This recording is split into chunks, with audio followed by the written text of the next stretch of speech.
वचनों से एक ऐसे परिवर्तन को देखने वाले हैं।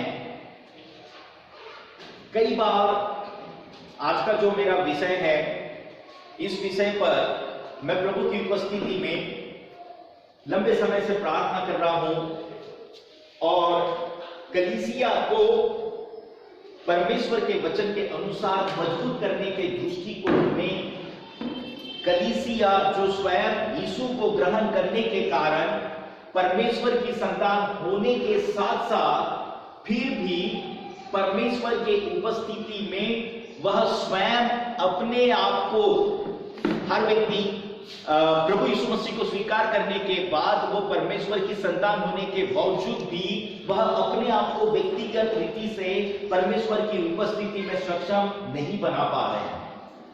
इसके पीछे रीजन यह है कि परमेश्वर ने विशेष अपने 5 प्रकार के सेवकों को, यीशु की कलीसिया को परिपूर्ण बनाने के लिए ही 5 प्रकार के जो सेवकों को तैयार किया, उन सेवकों की बहुत बड़ी जिम्मेदारी है। इस बात को याद रखिएगा। जबकि हर व्यक्ति कहेगा मैं तो परमेश्वर का बेटा हूं, और परमेश्वर के बेटा होने के बावजूद या बेटी होने के बावजूद भी अगर आप व्यक्तिगत रीति से परमेश्वर के साथ अपनी आत्मिकता को बढ़ाने के लिए व्यक्तिगत रीति से परमेश्वर के साथ सही संबंध को और सही रीति से सेवकाई को नहीं कर पा रहे हैं, तो समझ लेना कि फिर भी आपको प्रभु के सेवक की जरूरत है। ये एक बहुत बड़ा पार्ट है, हटकर। कितने लोगों को लगता है कि आपके घर के बच्चों को एक रीति से कहा जाता है कि उनके माता पिता ही अपने बच्चों को अच्छी संस्कृति सिखाने वाले अच्छे टीचर होते हैं, लेकिन उनको फिर भी स्कूल के हिसाब से टीचर की जरूरत होती है।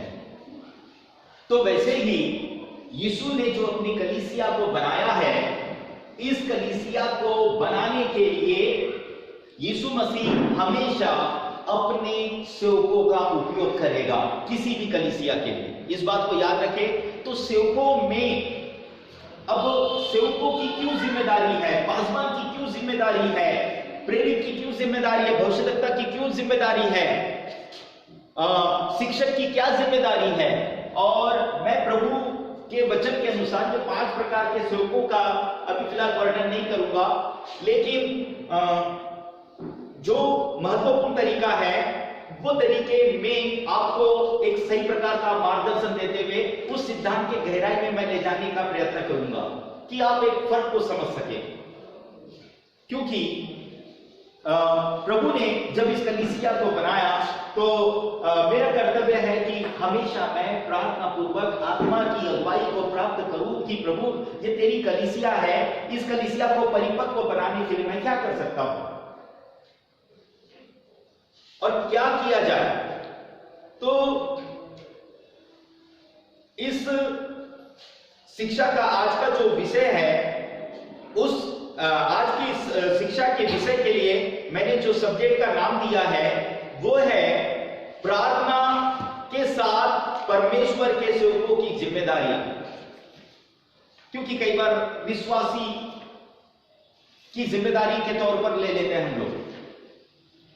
परमेश्वर के सेवक का दिया मैंने, और हालांकि प्रभु ने सेवक होने के लिए विश्वासियों को भी चुना है, पर यह विशेष करके परमेश्वर के सेवक का एक रीति से अगर मैं इस कलीसिया का ही सेवक हूं तो मैं हमेशा यही कहूंगा कि भैया मेरी इस कलीसिया के लिए क्या जिम्मेदारी है, और वो जिम्मेदारियां आपको वचन से कुछ बातों को समझना पड़ेगा। कई बार मैंने एक गलत कन्फेशन को मैंने चर्च से सुना। गलत कन्फेशन क्या हो जाता है, ध्यान दीजिए। वो कन्फेशन ये हो जाता है, पास्टर नहीं आएगा तो हम लोग अपना कलीसिया चालू कर लेंगे। अच्छी बात है, पास्टर नहीं आएगा तो हम अपनी कलीसिया को चालू कर लेंगे, ये अच्छी बात है। लेकिन आप इस बात को भी याद रखें कि जो बोझ कई बार परमेश्वर कभी कभार ये सिचुएशंस इसलिए लाएगा कि इससे आपके हृदय के विचार प्रकट हो सके। शायद इस प्रकार के विचार कलीसिया से ही नहीं, बाइबल से भी आपको देखने को मिलेंगे। कलीसिया से ही नहीं, परंतु बाइबल से भी आपको देखने को मिलेंगे। और इसीलिए इस बात को समझना पड़ेगा कि क्यों परमेश्वर ऐसा लोगों को जिम्मेदारी देता है। और इस जिम्मेदारी के अंतर्गत हम नए नियम से शुरुआत करेंगे ताकि हम पुराने नियम के कुछ महत्वपूर्ण सिद्धांतों को देख सकें। मेरे प्रियो, इसमें जो बात बताई गई है, जैसे कि फिलिपियों के 4 अध्याय के 4 वचन से 7वें वचन तक कुछ बातों को देखेंगे। कोई पढ़े? फिलिपियों 4 से पढ़े। आप इसके ज्ञान को समझिएगा। ये पूरी बाइबल हम सबों के लिए है। कोई पढ़े 4 वचन को? फिलिपियों 4:4। प्रभु में सदा आनंदित रहो। हाँ, मैं फिर कहता हूं आनंदित रहो। बस एक मिनट। प्रभु में सदा काय में आनंदित रहो? प्रभु में आनंदित रहो। जब आप बाइबल पढ़ते हैं और प्रभु आपको सलाह देता है प्रभु में सदा आनंदित रहो। कितने लोगों को लगता है कि डेली आप लोग जॉयफुल लाइफ जी पा रहे हैं?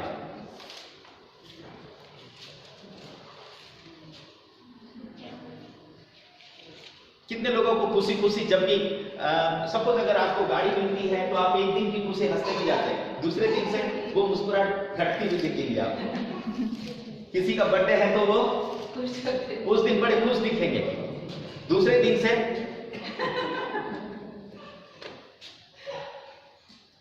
क्या रीजन है? वो वचन जो कहता है प्रभु में सदा आनंदित रहो। देखिए, अब आप मेरे चेहरे को देखिए। प्रभु कैसा चाहता है? चेहरे से क्या नजर आता है? ये चेहरे से क्या नजर आता है? अब आनंद नजर आता है। और प्रभु क्या चाहता है? सदा आनंदित रहो। तो हमेशा आपको कैसे रहना है? ऐसे रहना है। अगर आप ऐसे नहीं रह पाते हैं तो आपको अपने अंदर की उस निराशा को हटाने के कारण को ढूंढना पड़ेगा। अपने अंदर की निराशा को हटाने वाले कारण को ढूंढना पड़ेगा कि ऐसी कौन सी चीजें हैं जिसने आपके आत्मा, मन और देह के ऊपर निराशाओं को लाके रखा है। और अब भी आप अपने परिवार में भी और कई बार कलीसिया में भी शायद चेहरा लटका कर आओगे। हम हमेशा इस रीति से कहते हैं वचन के अनुसार, कई लोग शायद प्रभु की उपस्थिति में रोता हुआ आ सकता है, लेकिन प्रभु की उपस्थिति से वो आशीष लेकर जा सकता है। प्रभु की उपस्थिति से वो आशीष लेकर जा सकता है। रीजन क्या है? इसीलिए तो हम कहते हैं कि यीशु ने जो अपनी कलीसिया बनाया उसमें आना अनिवार्य है कि आप लोग अपने जीवन की समस्याओं से निजात पा सके, छुटकारा पा सके, आजादी को प्राप्त कर सके। और उस सिद्धांत में कदम रखने के लिए मैं इन बातों के विषय में जब परमेश्वर के वचन के अनुसार मनन कर रहा था, प्रार्थना कर रहा था, तो इस बात को समझिएगा कि एक एक वचन के बाद आपका स्टेप बदलता चला जाना चाहिए। मुझे शुरुआत क्या करनी है? प्रभु की उपस्थिति में आने के लिए प्रभु में सदा, अरे आज संडे है, उठ रहे बड़े आसानी से, कितना बजा?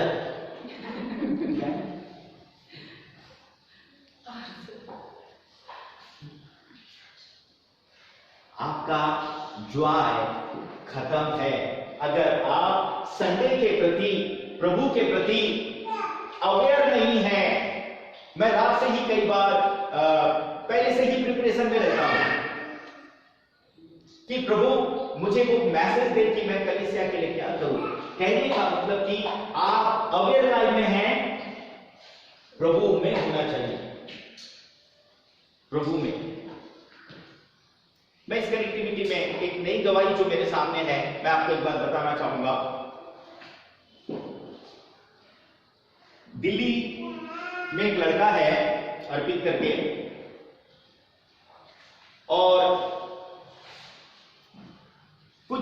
मसीह लोगों से उसका संपर्क हुआ और उन्होंने कहा कि तुम अगर अपनी समस्याओं से छुटकारा पाना चाहते हो तो क्रिश्चियन धर्म को स्वीकार करो। और इन बातों से वह नफरत रखते हुए उन लोगों से भी चिढ़ने लगा जिन्होंने इस प्रकार का उसको मार्गदर्शन दिया। फिर उसके पास समस्याएं बढ़ती चली गई और मुझे नहीं मालूम था वो लड़की कौन है, लेकिन गोंदिया की मार्टिना करके एक लड़की है। मैं नाम इसलिए बता रहा हूं ताकि आप समझ सकें। और नागपुर के एक ब्रदर है जिनके लिए मैंने कई बार प्रेयर किया। कई बार वो जब भी मुसीबत में फंसे मैंने उनके लिए प्रेयर किया और उनको मालूम है कि जबकि वो दूसरे चर्च जाते हैं, लेकिन एक नए व्यक्ति के लिए मेरा पता था। मैं इसलिए बता रहा हूं क्योंकि आप सुनकर बड़े आश्चर्यचकित हो जाएंगे। मैं भी बड़ा वंडर किया और मैंने पहले दिन उसको फोन पर, जैसे ही उसका फोन आया, वो दरअसल 3-4 दिन तक तो मेरे शकल को देखकर बोले ऐसे पास्टर से मैं बात नहीं करूंगा, जो सफेद झग्गा पहनते हैं ना वो पास्टर से मैं बात करूंगा। जो फेसबुक फ्रेंड है वो लड़की उनके संपर्क में, उसने उस रीति से कहा कि मैं पासवान से बात करूंगा ताकि मेरे को सही प्रकार का गाइडलाइन मिले। और फेसबुक पे मेरा इसी प्रकार के स्टाइल वाला एक कोट वाला कुछ अलग फोटो है, लेकिन वो ऐसी फोटो ढूंढ रहा था जो झक्के वाला दिख सके, फादर दिख सके। और अभी भी वो मुझे कई बार फादर कहता है और फादर के साथ बात करता है। और मैं उसके साथ ये जो बात मैं बता रहा हूं, पहली रात मैंने उसको 1.5 घंटा इस प्रकार की काउंसलिंग दी जिससे कि वह अपने लाइफ में प्रभु के प्रति भूखा हो। और मैंने फिर उसको ऑनलाइन बाइबल भेजा है और वो ऐसे प्लेस में है जहां पर, नई प्लेस में साइट पर है जहां पर मतलब कि कम्युनिकेशन से काफी दूर है। तो मेरी इन बातों को बताने का मतलब यह है कि जब मैंने उसको पहली रात में ही बाइबल पढ़ने के लिए सलाह दिया और दूसरे दिन मुझे वो कहता है, मैं और मेरी पत्नी बड़े आश्चर्यचकित हुए। वो कहता है उत्पत्ति के 50 अध्याय और मत्ती के 28 अध्याय पहली रात में पूरा पढ़ लिया। मेरी पत्नी कहती है वो झूठ बोल रहा है। अब मैं भी सोचा ये ओझल दृष्टिकोण से पढ़ने के विषय का मैटर है। मैं क्यों कह रहा हूं कि जब सही प्रकार की भूख प्रभु के प्रति जागती है, तो मैं आपको एक बात बताऊं, उसने बताया कि लगभग वो सिर्फ रात में आधा घंटा ही सो पाया और मैं रोज अभी भी 1-1.5 घंटा की मुझे उसको काउंसलिंग देनी पड़ती है। और वह एक न्यू बर्न बेबी के रूप में वो आगे बढ़ रहा है और अभी वो उससे प्रेज द लॉर्ड के साथ बात कर रहा है। डेली मैं प्रयत्न करता हूं कि उसके साथ में किस रीति से प्रभु के वचन के अनुसार, और मैंने कहा जितने भी तुम्हारे सवाल तैयार होते रहे कॉपी में नोट करके रखना ताकि तुमको जो भी सवाल पूछना रहे मैं उन सब बातों का आपको आंसर दूंगा। तो ये जो बात मैं बता रहा हूं इस सिस्टम को सोचिएगा, क्योंकि कलीसिया जब प्रभु की उपस्थिति में आती है तो प्रभु आपके लाइफ को, क्योंकि संसार में निराशाएं हैं, लेकिन आपको प्रभु ऐसे क्षेत्र में ला रहा है जहां पर आपके उदासी को आनंद में परिवर्तित कर दे। काय में आपकी उदासी को आनंद में परिवर्तित कर दे, क्योंकि प्रभु का वचन इस रीति से कहता है कि परमेश्वर का आनंद हम आपकी ताकत हो सकती है, लेकिन अगर आपके लाइफ से आनंद अगर छूट गया, टेंशन अगर आगे बढ़ने लगे, तो मैं आपको बताऊं आप अपने लाइफ में कुछ नहीं कर पाएंगे। आपको निराश होने की जरूरत नहीं है, गिरने वाले व्यक्ति को भी निराश होने की जरूरत नहीं है, चोट खाने वाले व्यक्ति को भी निराश होने की जरूरत नहीं है। लग गया सो लग गया, लेकिन उभरने के लिए आपके पास में समय है,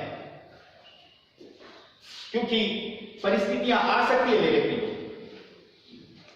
लेकिन मैं इस वचन के अनुसार जो बात समझा रहा हूं, क्यों कि इसके मैं थोड़ा सा आप लोगों को टीचिंग सिस्टम में लेके चल रहा हूं।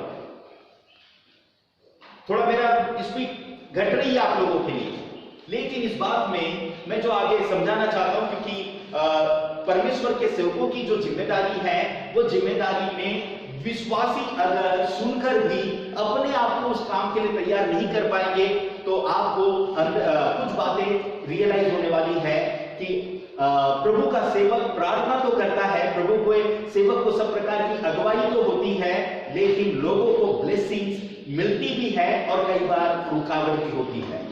कई बार ब्लेसिंग्स मिलेगी और कई बार स्टॉप भी हो जाएगी।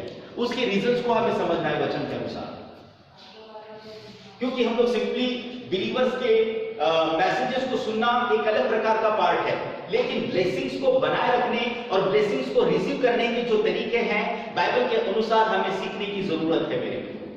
और वो यहां पर जो बात बताया गया कि प्रभु में सदा आनंदित रहो, मैं फिर कहता हूं आनंदित रहो। अब इस आनंद को बनाए रखने के लिए प्रभु का वचन क्या कहता है? पांचवा, तुम्हारी कोमलता सब मनुष्यों पर प्रकट हो। बस नहीं, अब यहां पर तुम्हारी प्रभु में आप क्या है? आप प्रभु में क्या है? पहला रीजन 4 वचन के अनुसार प्रभु में सदा। तो आप जब दूसरे व्यक्ति के साथ में मिलेंगे तो आप कैसे मिलेंगे? पौलुस कलीसिया के लोगों को सलाह देता है, सेवकों को, कि जब तुम उस व्यक्ति का नाम याद नहीं आ रहा लेकिन मैं बताऊं, पौलुस एक को सलाह देता है कि जब तुम उससे मिलो तो बड़े आनंद के साथ मिलना, क्योंकि उन्होंने मेरी घटी में बड़ी सहायता किया था। उन्होंने मेरी घटी में बड़ी सहायता किया था। उन बातों के विषय का वहां पर वर्णन है।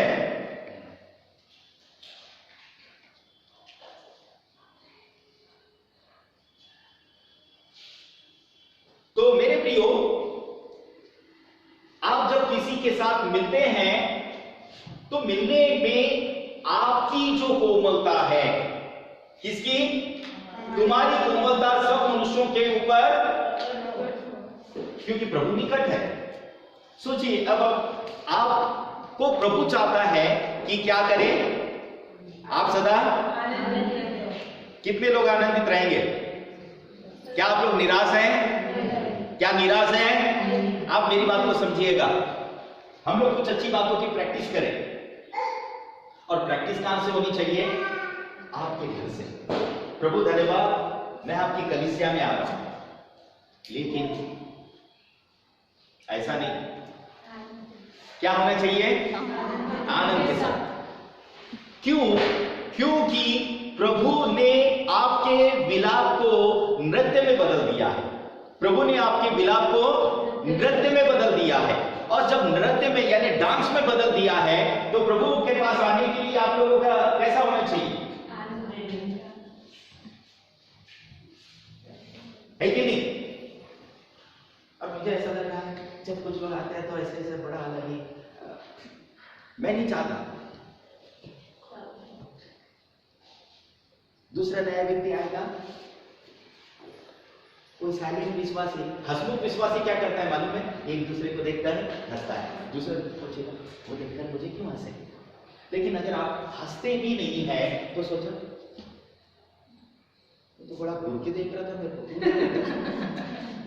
यानी आपके नजदीक आने के दृष्टिकोण से नहीं देखेगा, पता नहीं उसके मन में क्या कपट है, पता नहीं कौन से दृष्टिकोण से देख रहा था। सवाल उठेंगे कई प्रकार के, पर कम से कम सवाल को हटाने के लिए आपकी कोमलता तब तक प्रकट नहीं हो पाएगी जब तक आप किसी व्यक्ति को देख रहे हैं उससे बातचीत न करें। जब तक बातचीत ही नहीं करोगे तो आपको मालूम पड़ेगा क्या? पॉइंट समझ रहे हैं? कहने का मतलब कि प्रभु आपके विश्वास के स्टेप्स को बढ़ाना चाहता है। ये सेवकाई के सिद्धांत है। प्रभु में अपने आप को आनंदित रखने के तरीके हैं।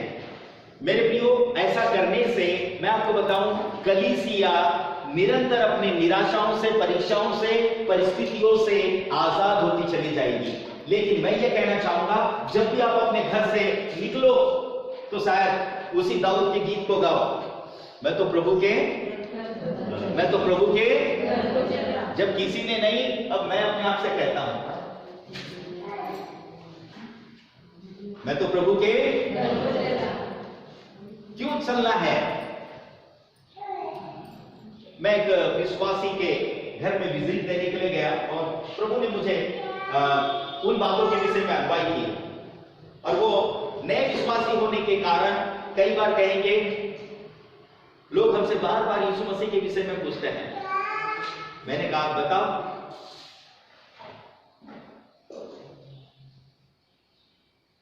लेकिन वो खुद बताने से डरते हैं। लोग अगर पूछते हैं तो लोग खुद बताने से डरते हैं। तो सोचिए, आपका डर के साथ बताया हुआ विश्वास लोगों को भी प्रभु की उपस्थिति में आने के लिए डर का कारण नहीं है, विश्वास का कारण नहीं हो रहा है। मेरे प्रियो, मैं प्रीचिंग में इसके पहले मैं कई बार अलग तरीके से ले चुका हूं, लेकिन जो बात मैं समझाना चाहता हूं, आप इस वचन के स्टेप्स को समझिएगा। ये स्टेप अलग अलग है। आप कलीसिया में आए तो कैसे? आनंद के साथ। दूसरा, आपका एटीट्यूड लोगों के सामने प्रकट हो। ये बहुत बड़ा स्टेप है। प्रभु की उपस्थिति में आप परमेश्वर के आनंद से परिपूर्ण हो रहे हैं। दूसरा स्टेप, आप लोगों के साथ में फेलोशिप रखने के द्वारा प्रभु की उस कोमलता को, प्रभु की कैरेक्टर को, प्रभु की ब्लेसिंग्स को, प्रभु के बोलचाल के तरीके को आप लोगों के सामने प्रकट कर रहे हैं कि प्रभु कितना भला है, प्रभु कितना भला है। मैं आपको एक बात बताऊं, ये जो बातें मैं आपको बता रहा हूं, मैं इस प्रकार के सिस्टम में मैं निरंतर कई बार प्रभु की उपस्थिति में स्तुति आराधना करता, कई बार हंसते रहता हूं। कई बार प्रभु की स्तुति करते हुए मैं आनंद मनाता हूं, क्योंकि मुझे मालूम है कि मेरे साथ मुझको आनंदित करने वाला यीशु मसीह है। मुझको आनंदित करने वाला यीशु मसीह है। कई बार आप कलीसिया में एक दूसरे को देखकर डांस कर सकते हैं, लेकिन अच्छा डांस वो है जो घर का अकेले इंसान डांस करे। प्रभु के लिए स्तुति के लिए हाथ उठाए। आप समझ लीजिएगा कि जो बात मैं कह रहा हूं, इससे आप अपने लाइफ को एक स्पिरिचुअल मूवमेंट में, परमेश्वर की पवित्र संगति में आगे बढ़ा रहे हैं। अब तीसरा स्टेप, मैं जानबूझ के इसको स्टेप में नाम दे रहा हूं। हालांकि मुझे जो बात बताना था आज के सब्जेक्ट के अनुसार, वो था 6वें वचन के अनुसार, लेकिन मैंने इसे कुछ स्टेप्स मैंने आप लोगों के सामने जानबूझ के रखे, क्योंकि अगर आपके लाइफ में प्रभु का आना ही नहीं है, दूसरा प्रभु की कैरेक्टर ही नहीं है, तो फिर वो कैरेक्टर ही नहीं है, तो 6वां वचन आपके लाइफ में पूरा नहीं होगा। और 6वां वचन क्या कहता है? किसी भी बात की चिंता मत करो। दूसरा व्यक्ति पढ़े। दूसरा व्यक्ति, किसी भी बात की चिंता मत करो। तीसरा व्यक्ति पढ़े। किसी भी बात की चिंता मत करो। अच्छा, बस क्या दे रहे हैं सलाह यीशु मसीह? प्रभु का वचन क्या कहता है? कितने लोग करते हैं? मैं भी करता हूं, लेकिन हमें चिंता नहीं करना है, सचेत होना है। चिंता नहीं करना है, सचेत होना है। चिंता आपको आनंदित होने से रोकेगी। ध्यान दीजिए, प्रभु की कोमलता को प्रकट करने से रोकेगी, क्योंकि चिंता इस बात को प्रकट करता है कि आपका चेहरा लटका हुआ है।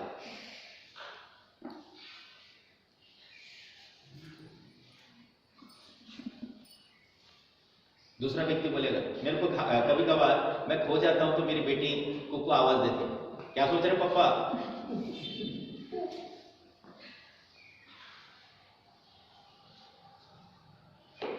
कभी कभार मैं कुछ खोया रहा और कभी कभार हंसता रहता। क्यों हंस रहे थे जी?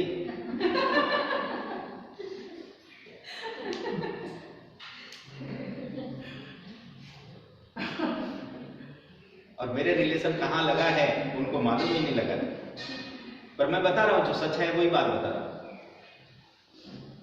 वो मेरे हाव भाव को सब चेक करते रहते हैं कई बार। लेकिन मेरे लोग, मैं जो बात कह रहा हूं, प्रभु का वचन जो कहना है, इस बात पर थोड़ा हमें सचेत होने की जरूरत है। हो सकता है कि आप सोचेंगे कि अरे एक दो वचन ही तो पास्टर साहब बता रहे हैं और इतनी इसके लिए स्पेशली हमें इतने दूर आना पड़ता है। लेकिन मैं जो बात समझाना चाहता हूं इस बात के प्रैक्टिस करें, क्योंकि पिछले दिनों से 2 सप्ताह जो मैंने टीचिंग दी है उस टीचिंग रिलेटेड प्रोसेस में प्रभु मुझे कलीसिया के लिए जो कारण बता रहा है उस कारण को आपको समझने की जरूरत है। आप हो सकता है घर बैठे बहुत सारे प्रभु के सेवकों के बड़े बड़े अच्छे संदेश को प्राप्त करोगे, सुनोगे, सुनने में अच्छा लगेगा, लेकिन मैं आपको एक बात बता रहा हूं, प्रभु जो आपसे करने के लिए कह रहा है अगर आप नहीं करोगे तो आप कभी भी जॉयफुल नहीं बनोगे। रीजन क्या हो रहा है मैं आपको एक बार बताना चाहूंगा। आप 1 घंटा किसी को सुन ले रहे हैं, बहुत अच्छा मैसेज था, लेकिन मैं आपको बताना चाहता हूं कि प्रभु में आनंदित होने से लेकर तो आपका जो कैरेक्टर ढल रहा है ना, तो मैं आपको बताऊं प्रभु अपने वचन के अनुसार आपको परमेश्वर की उपस्थिति में तैयार करता है। जब आप स्तुति के गीत गाते हैं तो आप प्रभु के लिए अपने आप को तैयार कर रहे हैं और प्रभु आपकी निराशाओं को हटाएगा, हर परिस्थिति को हटाएगा। तो इसीलिए मैं ये कहना चाहता हूं, आप अपने व्यक्तिगत प्रार्थना की सामर्थ्य को प्रभु में आगे बढ़ाइए और प्रभु जो आपको फिर जिम्मेदारी दे रहा है उस जिम्मेदारी को पूरा करना चालू कर दीजिए। एक विश्वासी होने के कारण आप जिम्मेदारी में खड़े हो जाएंगे, या एक सेवक होने के कारण, या फिर प्रभु का सेवक होने के कारण, पासवान होने के कारण आप कलीसिया के लिए इस प्रकार की प्रार्थनाओं में याद रखेंगे। क्योंकि एक शुरुआत में जो बता रहा हूं इसके स्टेप में थोड़ा सा अनुशासन बढ़ता चला जाएगा, तो रीजन क्या है? प्रभु यीशु मसीह क्या, परमेश्वर का वचन कहता है किसी भी बात की चिंता पर क्या करो, क्या लिखा है, क्या करो?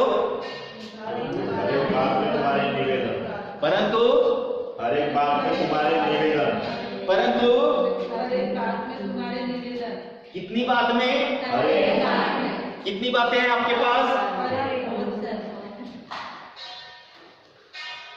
कई लोग कलीसिया के विषय में हमें कलीसिया में ऐसा करना चाहिए, वैसा करना चाहिए, कई प्रकार की बातें। अगर उनको पूछो आपने क्या इन बातों के लिए पहले प्रार्थना किया? नहीं, मैं ऐसा सोच रहा था और ऐसा करना चाहिए। लेकिन मेरे प्रियो मैं आपको बताऊं, प्रभु आपसे उम्मीद करेगा आप पहले इन बातों को लेकर प्रार्थना करें।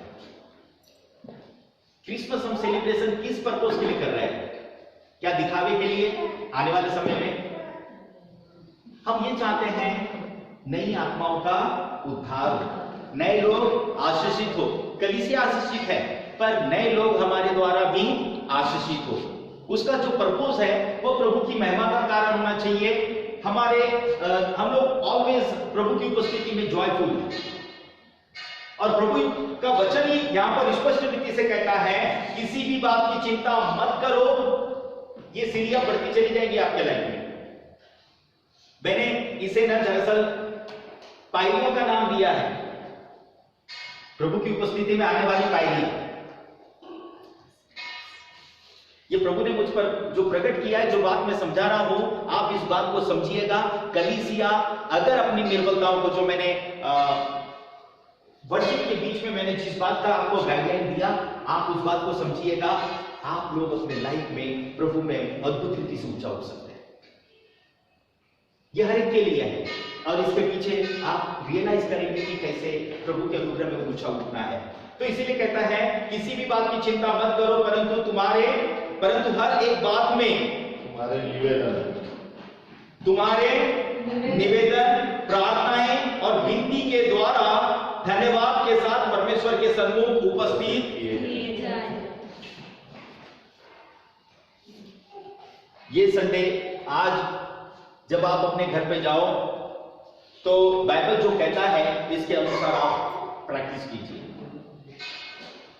तुम्हारे निवेदन, प्रार्थना और विनती के द्वारा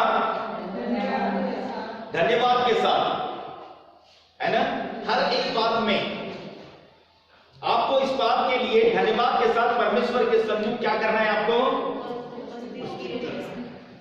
परमेश्वर के सन्मुख में, उपस्थित और कलीसिया क्या कर रही है? भागी जी आपके सामने कुछ बातें प्रस्तुत करनी थी। और कई बार ऐसा हो जाता है पास्टर की जिम्मेदारी, लेकिन मैं आपको बताऊं, मैं अपनी जिम्मेदारी प्रभु के वचन के अनुसार अवेयर होकर कहां पूरा कर रहा हूं और किस बात में आपको भी खड़े होने की जरूरत है, उस बात के लिए प्रभु की ओर से मार्गदर्शन दे रहा हूं। ये एक विश्वासियों की भी बड़ी जिम्मेदारी उस कनेक्टिविटी में जुड़ी रहती है। यह आपके ब्लेसिंग का पार्ट है मेरे प्रिय। इस बात को याद रखिएगा, आप अपने लाइफ में परमेश्वर में वाकई में सबसे ज्यादा अगर आप आशीषित होना चाहते हैं तो बाइबल कहता है जिस बात की अगर आपके लाइफ में चिंता सताती है, आप वो चिंता को लिखकर रख लीजिएगा। कोई भी चिंता क्यों ना हो, जॉब की चिंता हो, एजुकेशन की चिंता हो, कोई भी चिंता क्यों ना हो, मैं आपको एक बात बताऊं, मेरे पास भी जितनी भी चिंताएं रहती है उसको मैं चिंता के रूप में नहीं लेता। आप मेरी बात को समझिएगा। हर व्यक्ति के फैमिली में एक बड़ी चिंता कब होती है? अगर आपको प्रभु ने बच्चे दिया है तो समझ लीजिएगा कि पहली बात तो आपको बीवी का खर्चा भी मेंटेन करना है, फिर बच्चों का खर्चा, स्कूल का खर्चा, इलेक्ट्रिक बिल का खर्चा, और आपकी चिंता फिर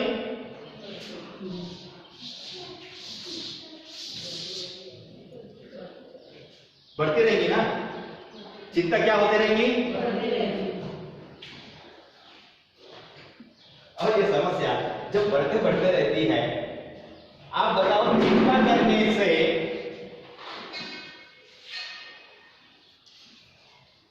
ये डिप्रेशन में चला जाएगा? क्या में चला जाएगा? इससे अगर आपको बाहर निकलना है तो प्रभु ने तो कहा प्रभु में सदा, डिप्रेशन से बाहर निकलने का एक ही तरीका है, प्रभु में सदा। और मैं फिर कहता हूं तुम सदा, ठीक है, और तुम्हारी कोमलता लोगों पर प्रकट हो, क्योंकि इस रीति से जब आप अपने स्टेज को बढ़ाते हैं और प्रभु आपसे कहता है कि किसी भी बात की चिंता मत करो, ये सारी चीजों को क्या करो, किसके सामने उपस्थित किए जाए?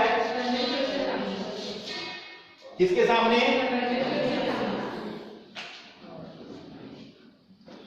कितनी बड़ी चिंता है आपकी?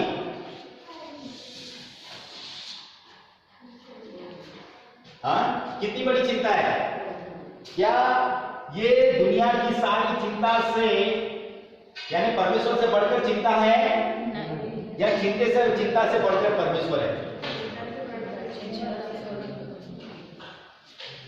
लेकिन लोगों का प्रॉब्लम कहां पर है? बिलीवर्स लोगों का, वो यहां नहीं रखते। क्या